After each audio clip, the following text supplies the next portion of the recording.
प्रभु को धन्यवाद देते हैं।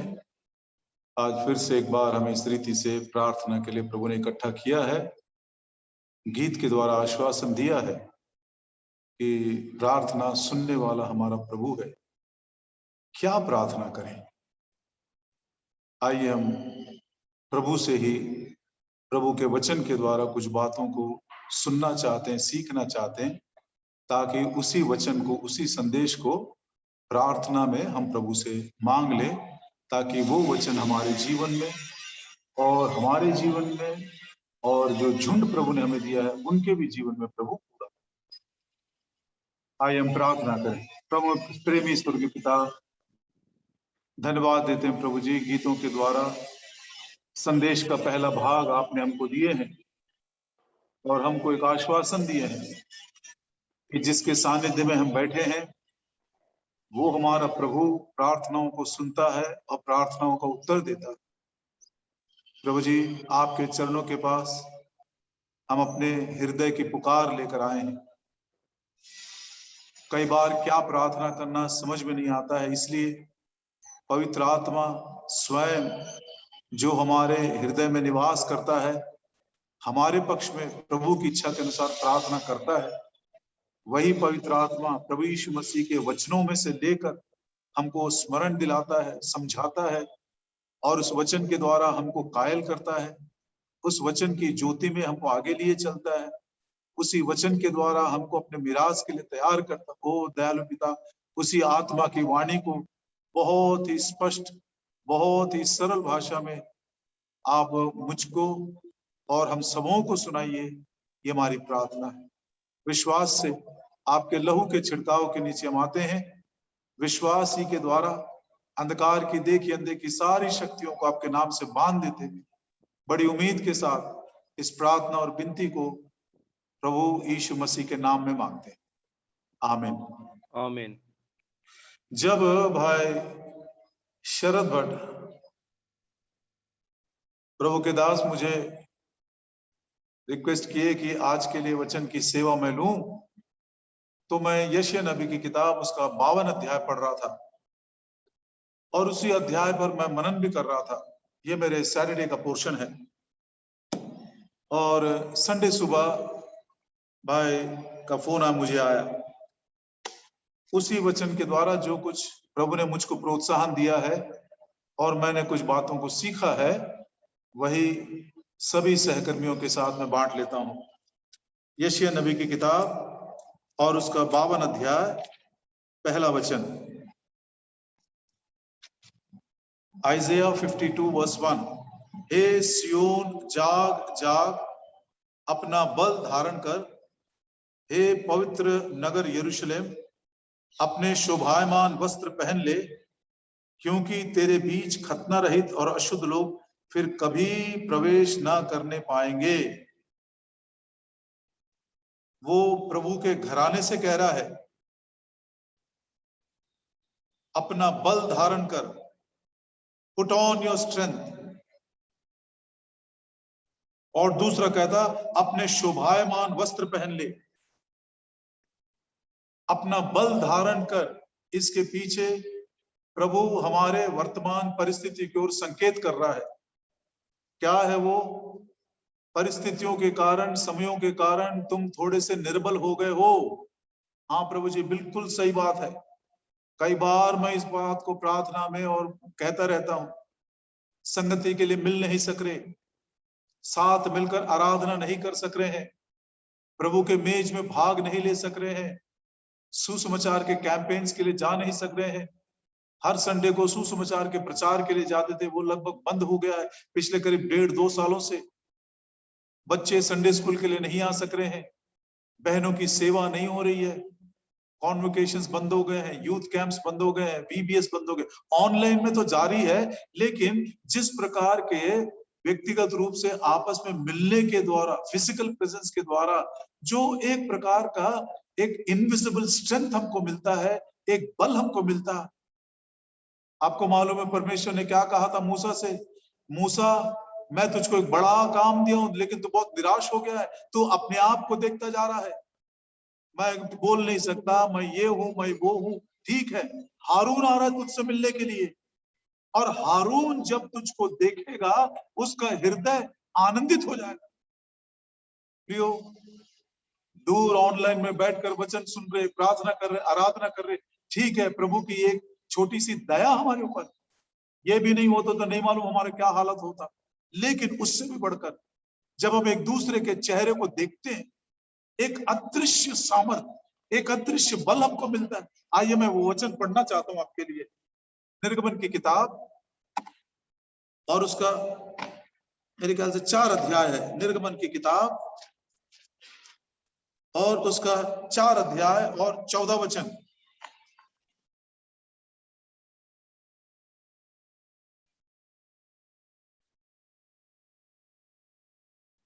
चार का 14। तब यहोवा का कोप मूसा पर भड़का और उसने कहा, क्या तेरा भाई लेवीय हारून नहीं है? मुझे निश्चय है कि वह बोलने में निपुण है और वह तुझसे भेंट के लिए निकला आता है और तुझे देखकर मन में आनंदित होगा। क्या सुंदर वचन है। ठीक है, हारून अपने घर में रहकर मूसा के बारे में बड़ी बड़ी बातें सुना होगा। अरे मेरे छोटे भाई को परमेश्वर ने सेवा के लिए तैयार किया, ये क्या वो क्या, अच्छी अच्छी बातें सुना भी होगा। लेकिन आज अपने भाई को आमने सामने देखने के लिए जब आ रहा है तो कहता उसका हृदय आनंदित हो जाएगा। सेवा करने के लिए पौलुस गया था, तीतुस को न देखकर सेवा छोड़कर उसे ढूंढने के लिए चला गया।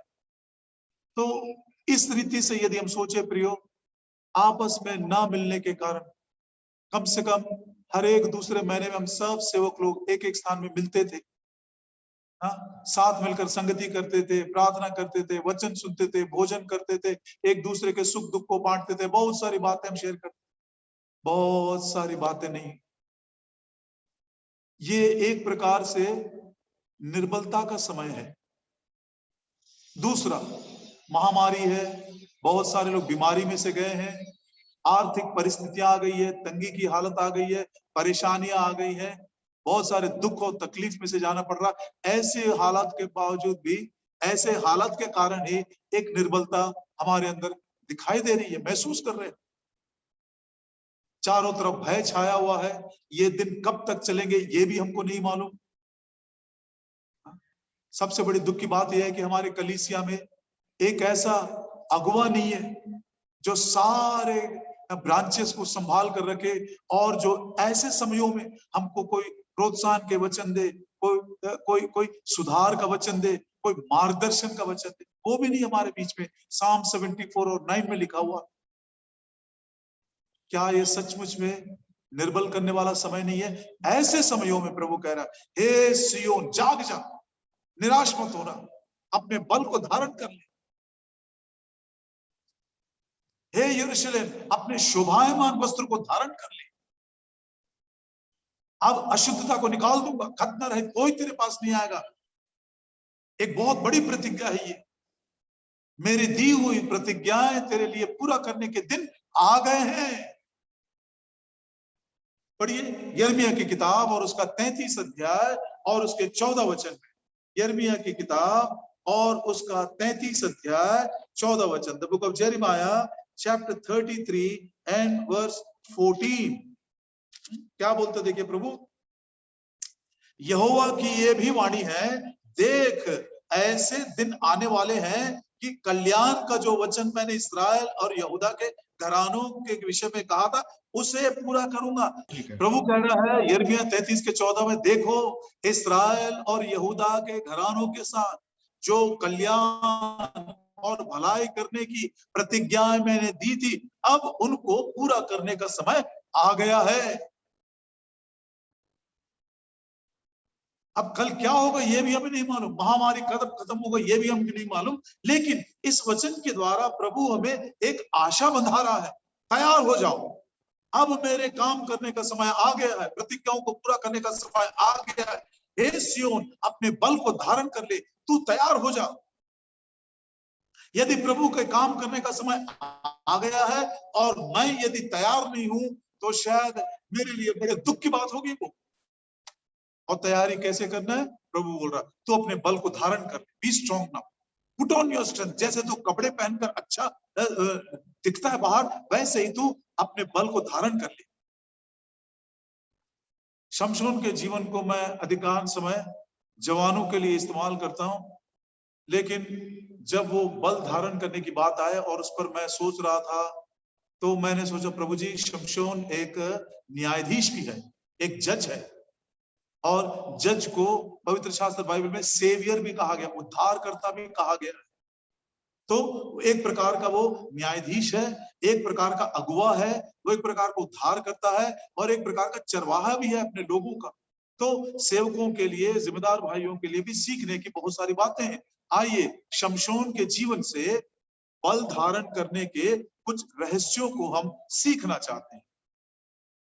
पहला, हमारे बल का रहस्य क्या है? न्यायियों की किताब और उसका 13 अध्याय 5 वचन। न्यायियों की किताब 13 अध्याय 5 वचन का पहला भाग। क्योंकि तू गर्भवती होगी और तेरे एक बेटा उत्पन्न होगा और उसके सिर पर छुरा न फिरे, क्योंकि वह जन्म ही से परमेश्वर का नाजीर रहेगा। ये शमशोन की बुलाहट है, जन्म ही से वो नाजीर होगा। प्रियो, हमारी बुलाहट जो है वही हमारे बल का पहला रहस्य है। क्या हमारी बुलाहट है? नए नियम के विश्वासियों के लिए थिस्सलुनीकी की पहली पत्री 4 अध्याय और उसका 7 वचन। 1 Thessalonians chapter 4 and verse 7। क्योंकि परमेश्वर ने हमें अशुद्ध होने के लिए नहीं परंतु पवित्र होने के लिए बुलाया है। हमारी बुलाहट ही पवित्रता की है, और यही पवित्रता हमारे लिए बल का कारण है, बल का सबसे पहला रहस्य है। अय्यूब की किताब उसका 17 अध्याय और 9 वचन में लिखा हुआ है। अय्यूब की किताब उसका 17 अध्याय और उसका 9 आयत। तो भी धर्मी लोग अपना मार्ग पकड़े रहेंगे, शुद्ध काम करने वाले सामर्थ पर सामर्थ पाते जाएंगे। अंग्रेजी बाइबल के अनुसार जिनके हाथ शुद्ध हैं, जिनके हाथ शुद्ध हैं, वो सामर्थ पर सामर्थ पाते चले जाएंगे। लेकिन प्रियो, हम जो सेवक हैं, हम जो चरवाहे हैं, हम जो कलीसिया की अगुवाई के लिए परमेश्वर ने विशेष बुलाहट देकर हमको अलग किया है, हम इसको प्रभु यीशु मसीह के द्वारा सीखना चाहते हैं कि इस पवित्रता के पीछे उसके बोलने का आशय क्या है। लेकिन इस वचन को इस रीति से प्रभु ने समझाया है। यशायाह 57 और उसका 15। क्योंकि जो महान और उत्तम और सदैव स्थिर रहता, जिसका नाम पवित्र है, वह यूं कहता है, मैं ऊंचे पर और पवित्र स्थान में निवास करता हूं और उसके संग भी निवास करता हूं, जो खेदित और नम्र है, कि नम्र लोगों के हृदय और खेदित लोगों के मन को हर्षित करूं। भाई भगत सिंह कहा करते थे, हमारे प्रभु के 2 एड्रेस हैं, एक परमानेंट एड्रेस है और एक टेम्पररी एड्रेस है। नौकरी के लिए जो आवेदन देते हैं उनको अच्छी रीति से मालूम है, दोनों एड्रेस लिखना पड़ता है। हमारे परमेश्वर का परमानेंट एड्रेस है अति ऊंचा और पवित्र स्थान, हाई एंड होली प्लेस। उसका टेम्पररी एड्रेस है टूटा हुआ पीसा हुआ हृदय। अब परमेश्वर जब अपने स्वर्ग को छोड़कर पृथ्वी पर आया, तो वह भी निवास के लिए अपना स्थान ढूंढ रहा था, और उसने सोचा टूटा हुआ पीसा हुआ हृदय जो है वो मेरे लिए रहने योग्य स्थान है। दूसरे शब्दों में यशायाह 57 के 15 के अनुसार हम ऐसा समझ सकते हैं कि परमेश्वर ने जब एक टूटे हुए पीसे हुए हृदय वाले मनुष्य को पाया, तो उसने सोचा ये मेरे लिए पवित्र स्थान है, इसमें मैं निवास कर सकता हूं। परमेश्वर के शब्दों में A humble heart is a holy place। एक टूटा हुआ पीसा हुआ मन जो है, हृदय जो है, परमेश्वर के लिए एक पवित्र स्थान है, क्योंकि वो उसमें निवास करेगा। एक कदम और जाकर यदि पत्रस के उस वचन को पढ़े, तो वहां पर भी हमको एक सीखने की बहुत अच्छी बात मिलती है। पहला पत्रस उसका 5 अध्याय, पहला पत्रस और उसका 5 अध्याय और उसका 5 वचन, बड़ा सुंदर सा वचन है, ध्यान से सुनिएगा, मैं पढ़ता हूं। 1 Peter 5:5। इसी प्रकार हे नवयुवकों, तुम भी प्राचीनों के अधीन रहो, वरन तुम सब के सब एक दूसरे की सेवा के लिए दीनता से कमर बांधे रहो, क्योंकि परमेश्वर अभिमानियों का विरोध करता है परंतु दीनों पर अनुग्रह करता है। मेरे ख्याल से हिंदी में उसका मीनिंग बिल्कुल नहीं है। हिंदी में पहली बार पढ़ रहा हूं मैं, इंग्लिश में पढ़ता हूं, आप सुनिएगा। पहला पत्रस 5:5।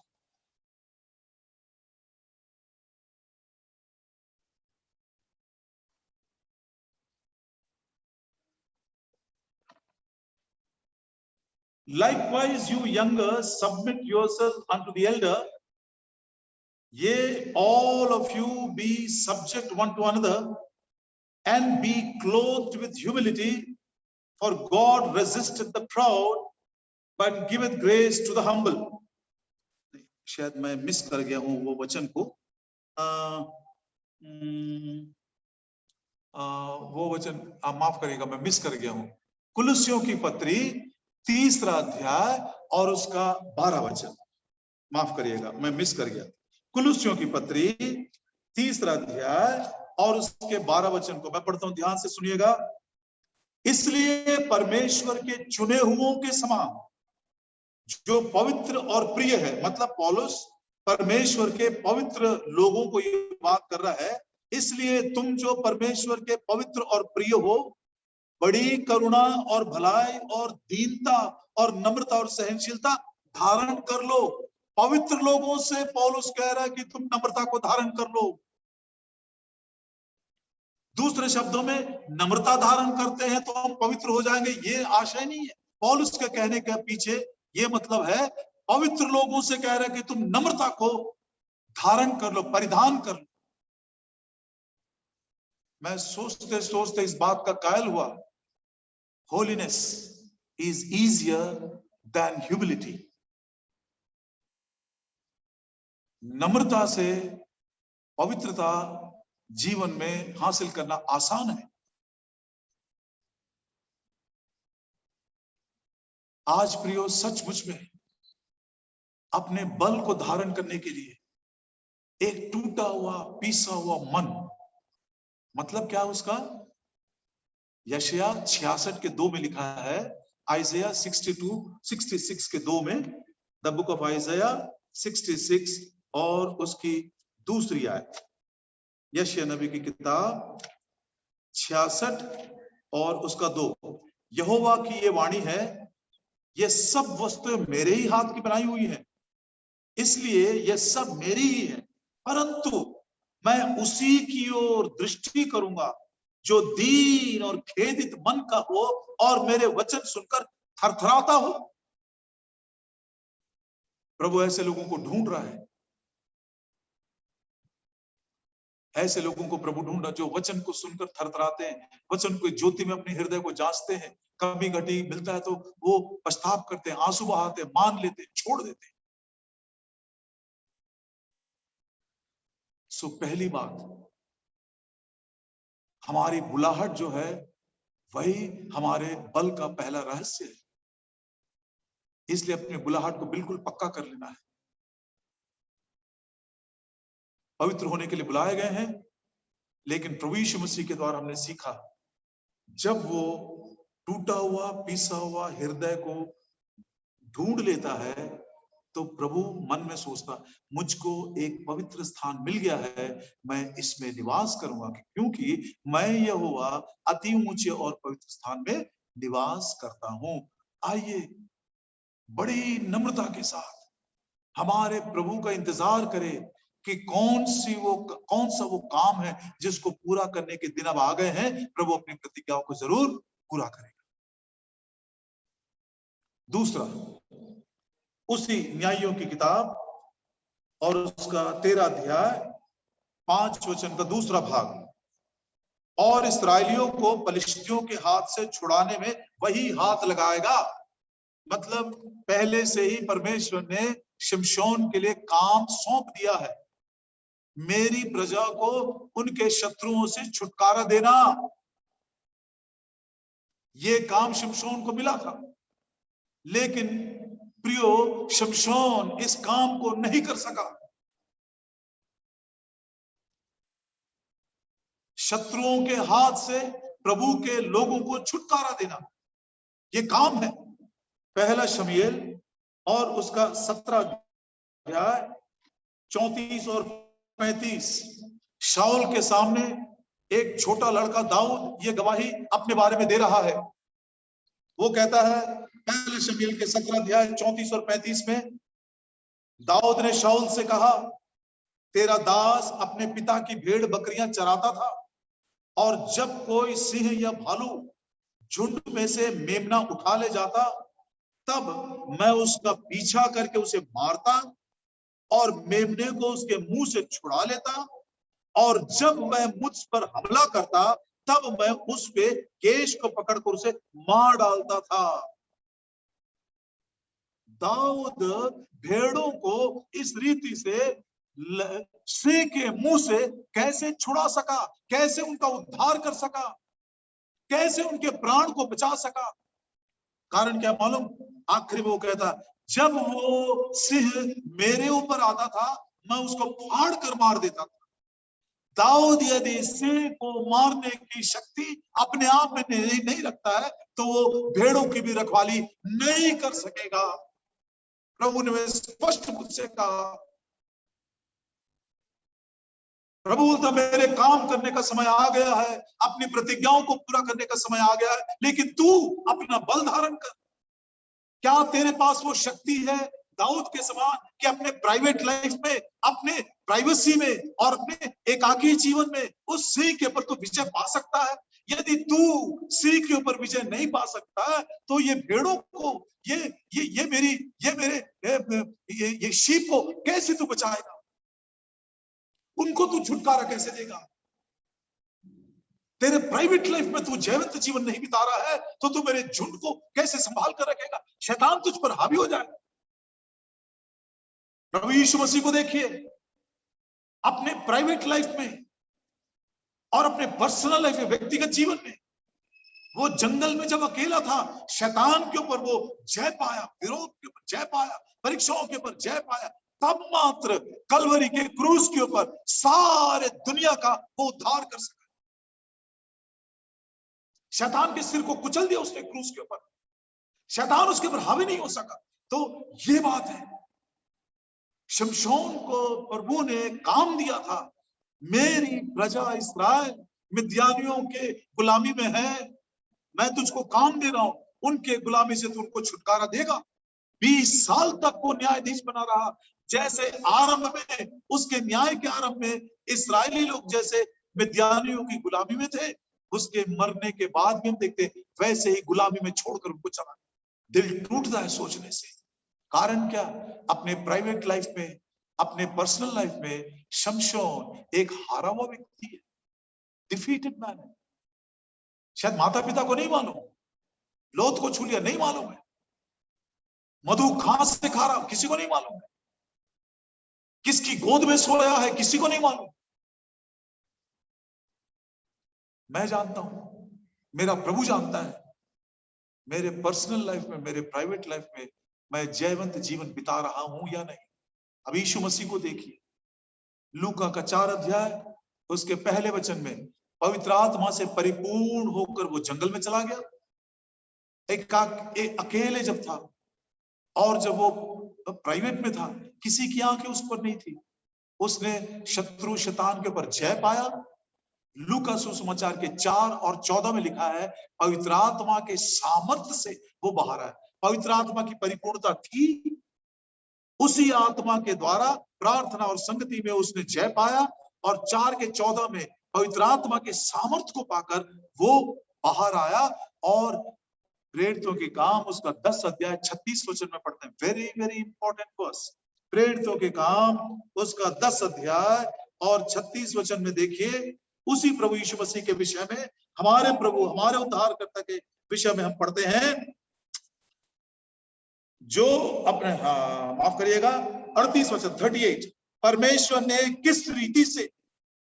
किस रीति से आत्मा से परिपूर्ण होकर जंगल में गया, विजयशाली जीवन बिताया, आत्मा के सामर्थ्य से भरकर जंगल से बाहर आया। इस रीति से यीशु नासरी को पवित्र आत्मा और सामर्थ्य से अभिषेक किया। दो अभिषेक है, एक आत्मा भी है और आत्मा का सामर्थ्य है। हमको प्रतिज्ञा के अनुसार जिस दिन हमने विश्वास किया था आत्मा मिला है, लेकिन जैवंत जीवन हमारे व्यक्तिगत जीवन में न बिताने के कारण, क्यों कोई सा भी कारण हो सकता है, चाहे वो आत्मा का पाप हो चाहे वो शरीर का पाप हो, लेकिन हर वह जीवन बिता रहे हैं, इसीलिए आत्मा के सामर्थ्य का अभिषेक नहीं है। अभिषेक न होने के कारण जो भले भले काम करने के लिए प्रभु ने हमें बुलाया है, उसके लिए हम असमर्थ हो गए। फिर पढ़ते हैं हम इसको, प्रेरितों के काम 10 अध्याय 38 वचन। किस रीति से परमेश्वर ने यीशु नासरी को पवित्र आत्मा और सामर्थ्य से अभिषेक किया, वह भलाई करता, सबको जो शैतान के सताए हुए थे अच्छा करता फिरा, क्योंकि परमेश्वर उसके साथ था। सब लोगों के लिए भलाई करता हुआ, गुड करता हुआ चला गया। बात बिल्कुल पक्की है, आने वाले दिनों में जो भले काम और जो भलाई और जो प्रतिज्ञाओं को पूरा करने के विषय में प्रभु का समय आ गया। वो कहता है यदि उनके कामों को हमारे बीच में देखना चाहते हैं, प्रभु बोलता है मेरे सहकर्मी, माय कोवर्कर, तू अपने बल को धारण कर, क्योंकि तुझको ही इस्तेमाल करूंगा। शत्रुओं से मेरे लोगों को छुटकारा देने के लिए मैं तुझको ही इस्तेमाल करूंगा। आइए प्रियो, अपने व्यक्तिगत जीवन को एक बार जांच कर देख ले, क्या किसी बात में हम डिफीटेड हैं, हारे हुए हैं, और उसके ऊपर हम जय पाकर पवित्र आत्मा के सामर्थ्य के द्वारा रेडी हो जाएं उन भले कामों को पूरा करने के लिए जो प्रभु ने प्रतिज्ञा की है, मैं अपने लोगों के लिए करूंगा। तीसरी बात, दाऊद गोलियात को क्यों मार सका, इस्राएलियों को क्यों छुड़ा सका, क्योंकि अपने प्राइवेट लाइफ में सिंह को मारने की शक्ति उसके पास थी। प्रभु दया करे मेरे ऊपर। हमारे बल का तीसरा रहस्य, न्यायों की किताब उसका 13 अध्याय 25 वचन। न्यायों की किताब 13 अध्याय 25 वचन। और यहोवा का आत्मा सोरा और एश्टोल के बीच महनेदान में उसको उभारने लगा। परमेश्वर का आत्मा 4 बार ये जिक्र आया है। 14 वचन का 14 अध्याय का 6 वचन, तब यहोवा का आत्मा उस पर बल से उतरा। 14 अध्याय का 19 वचन, तब यहोवा का आत्मा उस पर बल से उतरा। 15 अध्याय का 14 वचन, वह लही तक आ गया तो पलिश्ती उसको देखकर ललकारने लगे, तब यहोवा का आत्मा उस पर बल से उतरा। 4 बार लिखा हुआ है कि परमेश्वर का आत्मा बल से शमशोन पर उतरता था। मैं इसको मेरे लाभ के लिए, मेरे आत्मिक लाभ के लिए इस रीति से मैं समझता हूँ। यूहन्ना के 6 और 63 में, जॉन 6:63 में प्रभु यीशु मसीह ने अपने चेलों से कहा था, जो वचन मैं तुमको देता हूँ वो आत्मा है और वो जीवन है। आत्मा बार बार बल से उतरने का मतलब ये है, बड़े सामर्थ्य के साथ प्रभु अपने वचन को दे रहा है। यूट्यूब के द्वारा दिया, जूम के द्वारा दिया, फोन के ऊपर दिया, कई माध्यमों से देता जा रहा है। ये वचन ही हमारे बल का कारण है प्रियो। लेकिन दुख की बात यह है कि ये वचन शिमशोन के जीवन में बना नहीं रह सका। और यही कारण है कि कभी कभी काम कर देता था, उसके बाद फिर अपने पुराने जीवन में, अपने शारीरिक जीवन में चला जाता था। ये वचन बढ़ते हैं भजन संहिता 105 और उसके 14 में, वो रोटी जो हमारे हृदय को बल देती है।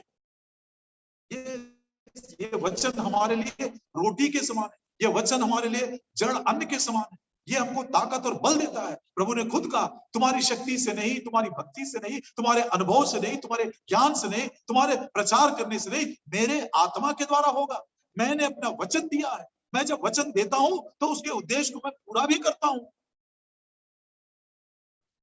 मूसा की गवाही क्या है, देखिए गिनती की किताब और उसका 16 अध्याय 28 वचन। गिनती की किताब और उसका 16 अध्याय उसका 28 वचन।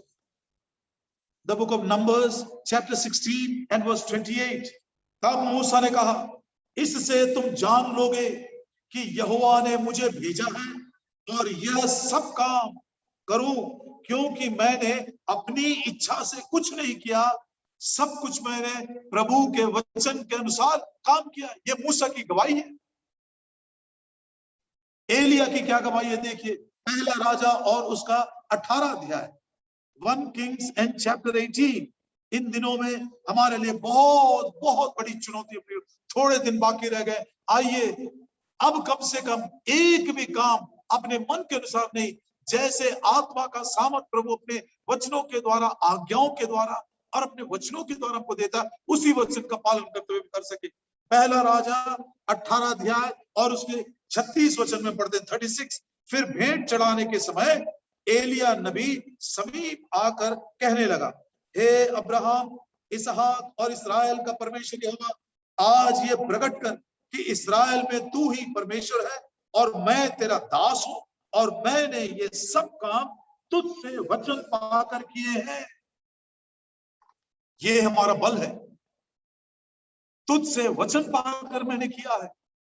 कुछ दिन पहले मैं इस बात पर भी मनन कर रहा था। आप एलिया ने उस सामर्थ के काम को उस करमेल के पर्वत के ऊपर कैसे पूरा किया, लिखा हुआ है वहां पर उसने वेदी बनाई और उसने बलि पशु को काट कर उस वेदी के ऊपर रख दिया, है ना।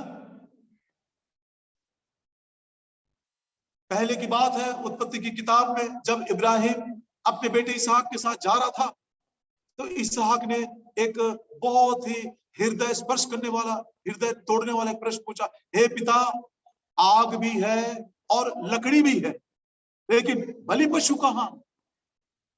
करमेल के पर्वत के ऊपर हम एलिया से पूछेंगे। परमेश्वर के बड़े नबी एलिया, लकड़ी भी सज गई है, लकड़ी के ऊपर आपने बलि पशु को भी रख दिया है, लेकिन आग कहां पर है? एलिया क्या बोलेगा मालूम? ये आग मेरे हृदय में जल रही है। That word was burning in his heart। यिर्मयाह की किताब और उसका 20 अध्याय, यिर्मयाह नबी की किताब और उसका 20 अध्याय 9 वचन में, His word was in my heart as a burning fire shut up in my bones। प्रिय सहकर्मियों, जो कुछ काम हमने अपने बुद्धि के द्वारा, अपने अनुभव के द्वारा या मनुष्यों को खुश करने के लिए अब सब कुछ बंद हो जाए। बार बार प्रभु का वचन आता जा रहा है, अंत में हम इस गवाही को हासिल कर सके मूसा के समान, मैंने अपने मन से कुछ भी नहीं किया प्रभु जी। एलिया के समान सारी इस्राएल की प्रजा को यह बात मालूम पड़ जाए कि मैंने तुझसे वचन पाकर ये सारे काम किए हैं। वो वचन मेरे हृदय में जल रहा था। जोशिया के बारे में पढ़ते हैं, एकदम बेदाग राजा है वो इस्राएल का, 40 राजाओं में से। उसके जीवन, बड़ा छोटा उम्र जिया उसने, 39 साल की उम्र में वो चला गया, 39 इयर्स मात्र वो जी सका। उसके जीवन की गवाही क्या है देखिए, दूसरा इतिहास उसका 35 अध्याय, दूसरा इतिहास और उसका 35 अध्याय 26 और 27। योशिया के और काम और भक्ति के जो काम उसने उसी के अनुसार किए जो यहोवा की व्यवस्था में लिखा हुआ है। आदि से अंत तक उसके सब काम इस्राएल और यहूदा के राजाओं के इतिहास की पुस्तक में लिखे हुए हैं, आदि से लेकर अंत तक। शायद आदि से मैंने प्रभु के व्यवस्था के अनुसार काम किया, ये मैं अपने विषय में बोल नहीं सकता, लेकिन अंत भला तो सब भला। All's well that ends well। कम से कम ये बात बोली जाए, अंत में इसने वही काम किया जिसको उसने परमेश्वर के वचन के द्वारा, आत्मा के द्वारा उभारे जाकर उसने किया है। हमारे रहस्य का चौथा, हमारे बल का चौथा रहस्य है न्यायियों की किताब उसका 15 अध्याय और 18 वचन। न्यायियों की किताब 15-18, द बुक ऑफ जजेस चैप्टर 15 एंड वर्स 18। कितने बार अगुवे होने के नाते चरवाहे के नाते, सेवक के नाते, जिम्मेदार भाई के नाते कुछ ऐसे गलत निर्णय हमने अपने बुद्धि के अनुसार मनुष्य को प्रसन्न करने के लिए ले लिए थे प्रियो, जिसके कारण हानि और नुकसान आई है। सालों से आप उस नुकसान को भुगत रहे हो। परमेश्वर की झुंड दुख में है। आइए उस गलती को भी सुधार लेंगे, हम उस गलती को भी सुधार लेंगे। प्रभु जी, मैंने नासमझी में या घमंड में या मूर्खता में मैंने वो निर्णय लिया था जिसके कारण झुंड आज दुख उठा रही है, परेशान हो रही है। प्रभु जी, जोशिया के समान आदि में तो नहीं किया, लेकिन कम से कम अंत में उन गलतियों को, भूल चूक को सुधार कर अब तेरे वचन के अनुसार, तेरे वचन की अग्नि जो मेरे हृदय में जल रही है, मैं तेरे लोगों की भलाई करूंगा। चौथी बात, अब हमारे बल का रहस्य, न्यायियों की किताब 15 अध्याय और उसका 18 वचन। तब उसको बड़ी प्यास लगी और उसने यहोवा को पुकार के कहा, तूने अपने दास से यह बड़ा छुटकारा कराया है। क्या अनुग्रह देखिए प्रभु का, है? वो व्यक्ति जो अपने काम को बिगाड़ दिया, काम के विषय में वो लापरवाही दिखा रहा था, वो जिसने अपनी बुलाहट को भूल गया, फिर भी देखिए प्रभु की दया कितनी बड़ी है। तेरे दास को तूने बड़ा छुटकारा कराया है, फिर क्या मैं प्यास के कारण उन खतराहट रहित लोगों के हाथों में पड़ जाऊं? 20 साल के जीवन में शमशोन का ये एकमात्र रिकॉर्ड है कि उसने प्रार्थना किया, और वो प्रार्थना भी अपने स्वार्थ के लिए किया, लोगों के लिए नहीं, देश के लिए नहीं, झुंड के लिए नहीं, प्रभु के काम के लिए नहीं, अपने स्वार्थ के लिए प्रार्थना किया। मेरे ख्याल से शमशोन के जीवन का सबसे निर्बल कड़ी, सबसे वीक लिंक था प्रार्थनाहीन जीवन। प्रेयरलेसनेस इज पावरलेसनेस। ये बात मैं बचपन से सुनते आ रहा हूं, बड़े बड़े सेवकों ने कहा, आज भी मैं सुनता हूं। प्रार्थनाहीन जीवन शक्तिहीन जीवन। प्रार्थना सुनने वाला प्रभु है तो भी मैं नहीं करता हूं। प्रार्थनाओं को उत्तर देने वाला प्रभु मेरा जीवित है, फिर भी मैं प्रार्थना नहीं करता। प्रतिज्ञाओं के अनुसार यदि मैं प्रार्थना करूंगा तो प्रभु जरूर पूरा करेगा, फिर भी मैं प्रार्थना नहीं करता। कितने कितने उदाहरण मेरे सामने, संतों के उदाहरण ना केवल पवित्र शास्त्र में, लेकिन हमारी आंखों के सामने। मेरे लिए ना केवल वो बड़े दास भगत सिंह है, लेकिन मेरी माँ मेरे लिए एक अच्छा उदाहरण है। घंटों घंटा प्रार्थना कर लेती है। बेथनी कलीसिया में जब चेन प्रेयर को हम घोषित करते हैं, अनाउंस करते हैं, सुबह 10 बजे, सुबह 5 बजे से लेकर शाम के 9 बजे तक, मेरी माँ अकेली सुबह 5 बजे से लेकर 9 बजे तक प्रार्थना करती रहती। ऐसे उदाहरणों को देखने के बाद, अनुभव करने के बाद भी हम प्रार्थना नहीं कर रहे। शायद ये भी हमारी निर्बलता का एक बहुत ही अहम कड़ी बन गया। प्रभु यीशु मसीह गतसमनी के बाग में जब प्रार्थना कर रहे थे, लूका सुसमाचार का 22 अध्याय और उसके 43 वचन में पढ़ते हैं।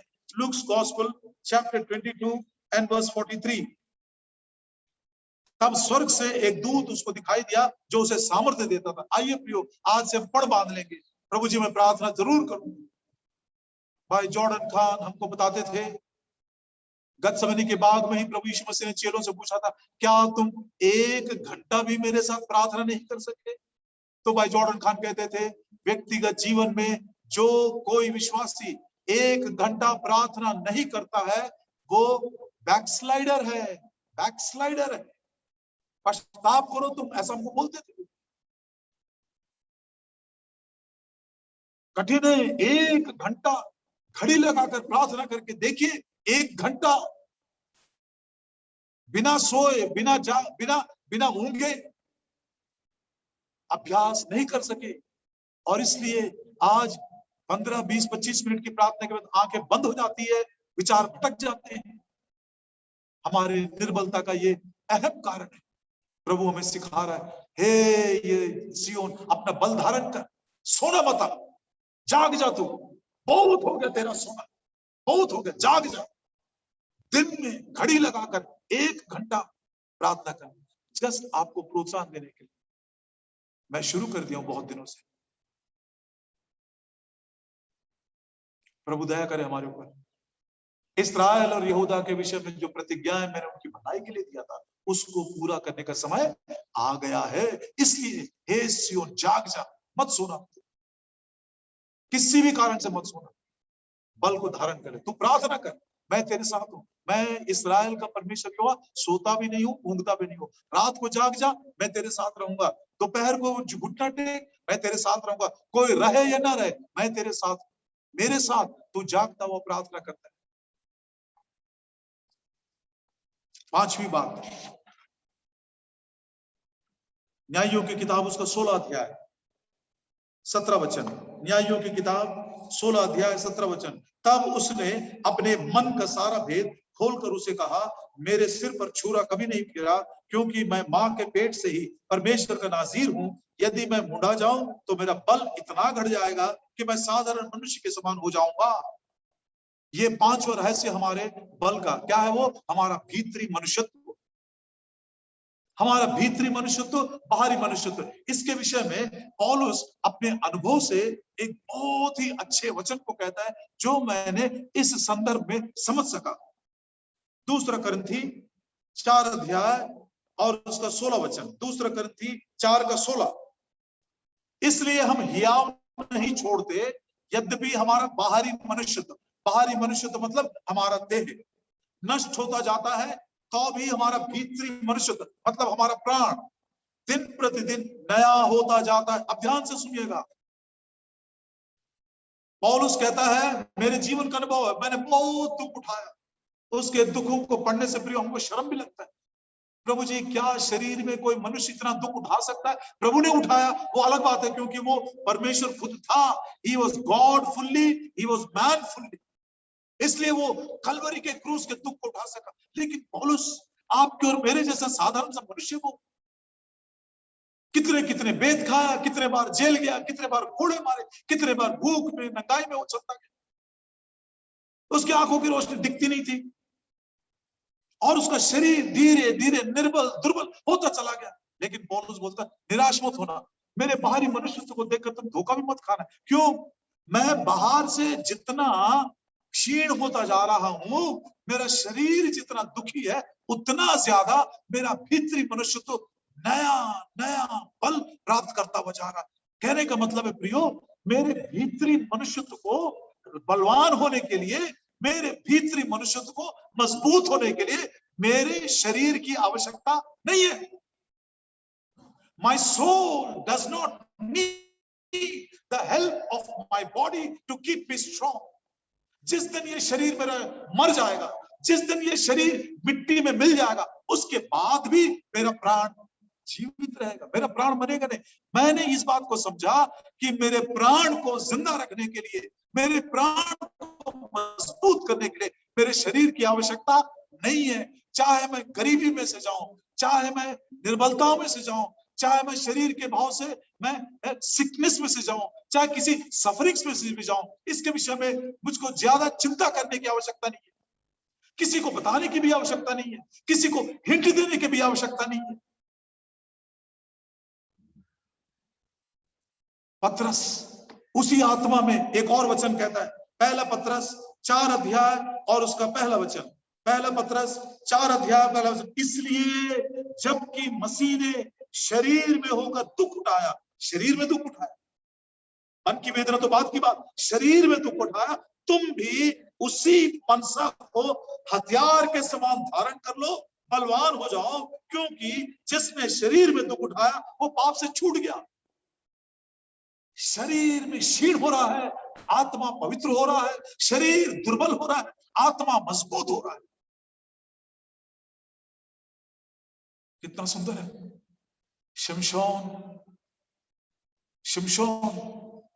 शरीर के सुख को पूरा करने के लिए अपने भीतरी मनुष्यत्व को उसने मिट्टी में मिला दिया। लेकिन प्रियो, आइए, शरीर में यदि कोई दुख होता है, यदि प्रभु ने किसी आर्थिक तंगी में से ले जाने के लिए निर्णय लिया, प्रभु जी तेरा धन्यवाद हो। यदि प्रभु ने कोई बीमारी दिया है, शरीर में बड़ी दुख हो रही है, प्रभु तेरा धन्यवाद। यदि कोई दुख में से हम जा रहे, शरीर में पीड़ा वेदना हो रही है, प्रभु तेरा धन्यवाद। क्यों? शरीर बाहरी मनुष्यत्व क्षीण होने से भी परवाह नहीं, भीतरी मनुष्यत्व रोज बरोज बल प्राप्त करता जाता है। भीतरी मनुष्यत्व के बल के लिए, भीतरी मनुष्यत्व के पवित्रता के लिए शरीर की आवश्यकता नहीं है। The soul can live independently. आइए प्रियो, यदि कोई दुख में से जा रहे हैं, कोई मनुष्य, मैं सही बता रहा हूं आपको, कोई भी मनुष्य नहीं समझेगा। जब मैं इस विचार पर ध्यान कर रहा था सेवकों के विषय में, मैं सचमुच में भाई रूबेन के लिए प्रभु को धन्यवाद देता हूँ। सालों सालों से वो शरीर के दुख को झेलते झेलते, और कभी भी आप उनको ऐसे उदास नहीं देखोगे, हमेशा हंसते रहेंगे, ऊंची आवाज से बोलते रहेंगे। मैं सचमुच में उनके लिए धन्यवाद देता हूँ और मैं प्रेरणा पाता हूँ। प्रभु जी, शरीर के भाव से वो सेवक को देखे कितने दुख में से जा रहे हैं, पत्नी के विषय में, बेटी के विषय में, बहुत सारे विषय और भी बहुत सारे विषयों में, लेकिन आपने उनको अनुग्रह दी। वैसे ही मुझको, मैं भी अपने मन को तैयार करता हूँ, मेरे वैसे प्रभु मसीह के समान मनसा को मैं हथियार के समान पहनना चाहता हूं। परवाह नहीं, परवाह नहीं। बाहरी मनुष्य क्षीण होता जा रहा है, लेकिन भीतरी मनुष्य तो रोज बरोज बल प्राप्त करता जा रहा है। छठवीं बात, हमारे बल का रहस्य, न्यायों की किताब उसका 16 अध्याय 22 वचन में पढ़ते हैं। उसके सिर के बाल मुंड जाने के बाद फिर बढ़ने लगे, उसका बल 0 हो गया। सारे बाल मुड़ा दिए मतलब उसका स्ट्रेंथ 0 हो गया, उसको पता तक नहीं चला। एक स्त्री के ऊपर भी वो विजय पा नहीं सका, वो स्त्री उसको दबा रही है, उसका बल इतना निर्बल हो गया, साधारण मनुष्य से भी निर्बल हो गया। ऐसे समयों में उसके बाल बढ़ने लगे। ये हमारे प्रभु यीशु मसीह के अनुग्रह का एक बहुत ही सुंदर चित्र है। और उसने निवेदन किया, प्रभु जी ये कांटा निकाल दे, प्रभु जी ये दुख दूर कर दे। प्रभु ने बोला, मेरा अनुग्रह तेरे लिए काफी है।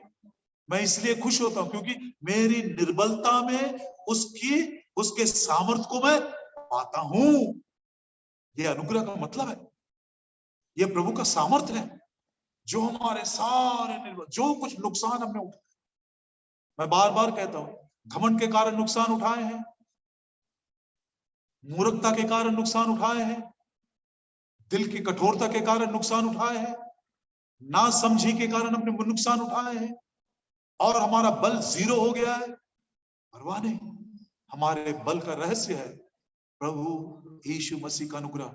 जहां पाप बढ़ गया वहां पर अनुग्रह और भी बढ़ गया। बस इतना ही ध्यान देंगे। अब आज से लेकर उस अनुग्रह को अपने जीवन में व्यर्थ नहीं जाने देंगे। दोनों वचनों को मैं पढ़ लूंगा, हालांकि हम सब जानते हैं, लेकिन पढ़ना हमारे लिए एक बार अच्छा है। रोमियो की पत्री 5 अध्याय और उसका 20 वचन। रोमियो की पत्री 5 अध्याय 20 वचन। व्यवस्था बीच में आ गई कि अपराध बहुत हो, परंतु जहां पाप बहुत हुआ है, अनुग्रह उससे भी कहीं अधिक हुआ। प्रभु का धन्यवाद। ना मेरी कोई औकात है, ना मेरी कोई योग्यता है, किस बात पे घमंड करूं, क्यों, किस बात पे घमंड करूं? इसलिए नम्रता को मैं परिधान कर लेता हूं, क्लोथ विथ ह्यूमिलिटी। प्रभु जी, मैंने ऐसे मूर्खता के काम किए कि मेरा बल घटकर 0 हो गया, लेकिन तेरा अनुग्रह काफी है। उसके बाल धीरे धीरे बढ़ने लगे। दूसरा कुरिन्थी 12 अध्याय और उसका 9 वचन। दूसरा कुरिन्थी 12 अध्याय 9 वचन। पर उसने मुझसे कहा, मेरा अनुग्रह तेरे लिए बहुत है, क्योंकि मेरी सामर्थ निर्बलता में सिद्ध होती। ओ धन्यवाद देते अपने सामर्थ को, अपने अनुग्रह को मेरी निर्बलता में आप सिद्ध कर दोगे, परिपूर्ण कर दोगे। प्रभु का धन्यवाद।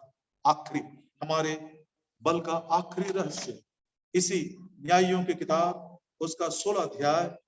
और शिमशोन को कितना बल मिला मालूम आपको?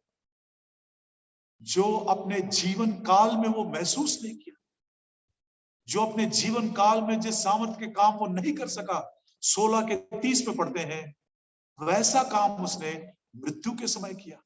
This is the grace of God. जो काम पिछले 20 सालों में, 30 सालों में, 40 सालों की सेवकाई में, 10 सालों की सेवकाई में मैं नहीं कर सका, प्रभु कहता है मेरा अनुग्रह तेरे लिए काफी है, मैं अपने सामर्थ्य को तेरे जीवन में परिपूर्ण सिद्ध करूंगा। तैयार हो जा, तैयार हो जाएगा। ऐसे ऐसे काम भी मैं तुझसे करवाऊंगा जो पहले तू नहीं सोचा था, पहले तू किया भी नहीं था। बस विश्वास से आगे बढ़ जाए। प्रभु का अनुग्रह हमारे लिए। आखिरी बात, न्यायियों की किताब 16 अध्याय और उसके 28 वचन को पढ़ते हैं।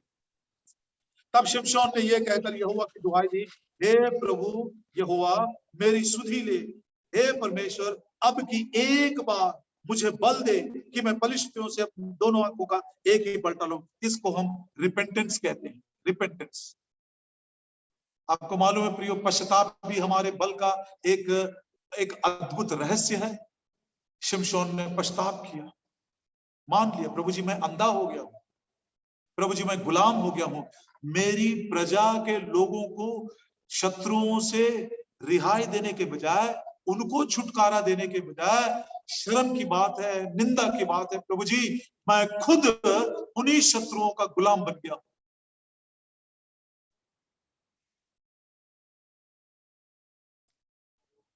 उसने अपनी दृष्टि खो दिया लेकिन अपनी अंतर्दृष्टि पा लिया।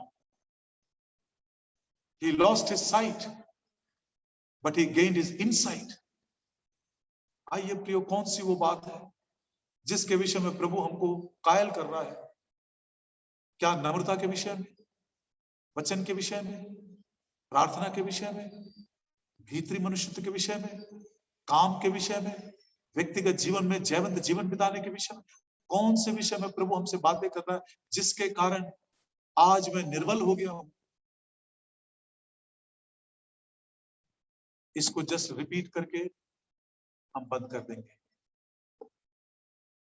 पहला पत्रस कुलुस्सियों का 3:12, नम्रता को परिधान कर लो। कुलुस्सियों का 3:12। पहला शमूएल उसका 17 और 35। आइए व्यक्तिगत जीवन में शत्रु के ऊपर जय पाते हुए जयवंत जीवन बिता सके। कुलुस्सियों का 3:16, परमेश्वर का वचन अधिकाई से हमारे हृदयों में बसने पाए। लूका 22:43, और नहीं तो ये वचन हम देख सकते हैं पहला थिस्सलुनीक 5:17, निरंतर प्रार्थना में लगे रहो, वो हमारा बल है।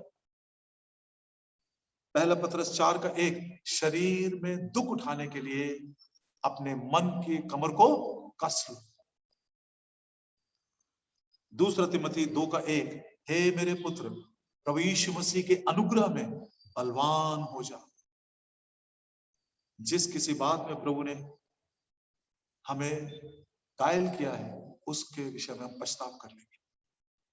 अब बोलता ना केवल अपने बल को धारण कर, लेकिन शोभायमान वस्त्र भी धारण कर ले। शोभायमान वस्त्र कौन पहनता था? केवल याजक लोग पहनते थे, महायाजक पहनता था पुराने नियम में। निर्गमन की किताब उसका 28 अध्याय, निर्गमन की किताब गारमेंट्स ऑफ ब्यूटी, निर्गमन की किताब 28 अध्याय और उसका दूसरा वचन, तू अपने भाई हारून के लिए वैभव और शोभा के निमित्त पवित्र वस्त्र बनवाना, शोभा के वस्त्र बनवाना। और प्रभु आज हमसे कह रहा है, मेरे काम करने का समय आ चुका है।